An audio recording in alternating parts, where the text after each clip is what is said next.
Hi, everyone. I'm Kara Sundlin, and this is Today in Connecticut History. 1 year ago today, on January 14th, the second phase of the rollout for the COVID vaccine in Connecticut was underway. Matthew Campbell had that story. The feeling is a sense of relief. It was easy. I mean, you don't even feel the needle, huh? It is the most ambitious phase of the vaccination rollout yet. 1.3 million people up next for the coronavirus vaccine. This now includes people with one of these health conditions and those over 65. It's, close to half the state. And we got to make sure that we prioritize people. The immediate priority of those over 75 years old hasn't changed. We met the Cobbs, who got their first dose today. Get this as fast as possible. You owe it to yourself and you owe it to everybody else that's cohabitating this earth to get it done. Now that the rollout has expanded, there's no doubt there will be tiers within this phase, and many are wondering who will be next. The state hasn't been clear, but said it will use this criteria. And that is to look at the risk of severe illness and death from COVID, and to be explicit about issues of equity and health disparities.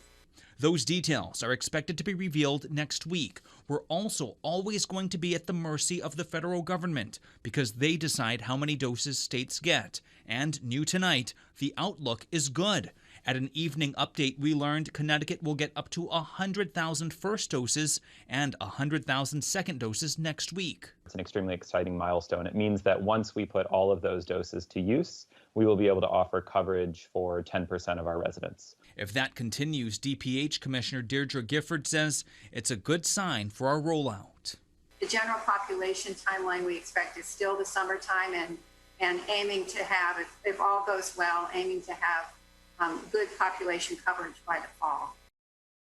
5 years ago, a community was mourning the loss of a local man who was murdered. Sherry Hardman reported that story. Kevin, for weeks, hundreds of volunteers searched everywhere for Todd Allen. Now, just a day after his body was found, many of those people are gathered here to remember him.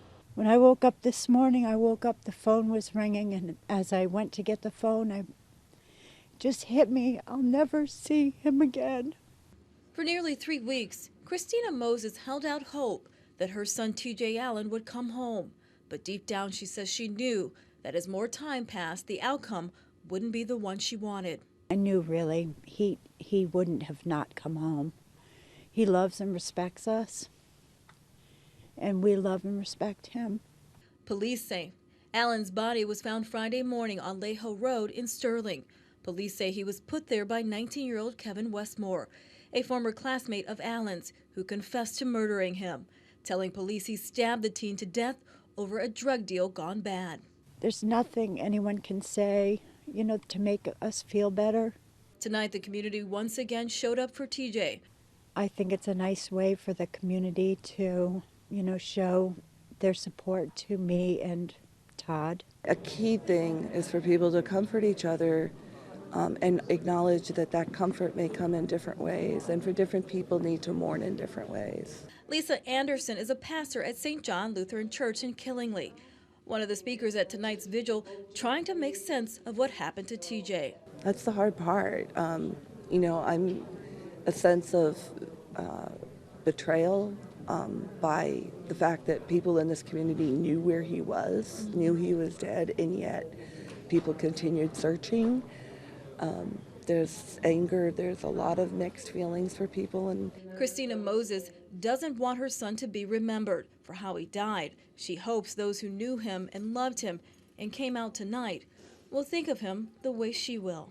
Just to remember him by his beautiful creativity, his beautiful smile, his all-around beautiful personality. He was loving and caring to his friends. Just going to be such a sad, sad person to miss. Kevin Weissmore, the man accused of killing Allen, is being held on a $1 million bond. He is due back in court January 17th. In the meantime, a GoFundMe page has been set up for Allen's family to help with funeral expenses. You can find a link to that on our website, WFSB.com. In Sterling, Sherry Hardman, Channel 3 Eyewitness News. And 10 years ago, a fire destroyed a New Haven business and left a family homeless. Matt Campbell reports.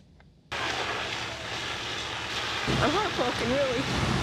Sandra Durso watches as the place where 7 years of memories were made goes up in smoke. To me, this is devastating because I've been here for 7 years with all these same workers. The New Haven pizzeria de Legna, formerly known as Amato's, caught fire this morning. Witnesses say the flames started coming from the second floor of the State Street building, and they say people were home at the time. There are people that lived upstairs, but they said the people did get out safely, and that's the main thing, that no one got hurt. Officials on scene say the fire may be traced back to a stove. The pizzeria was just turning the corner. Under new management and sporting a new menu, this fire didn't allow New Haven pizza lovers to give it a chance. It was a fabulous place to work. It really was. From New Haven, Matthew Campbell, Channel 3 Eyewitness News. And that's today in Connecticut history.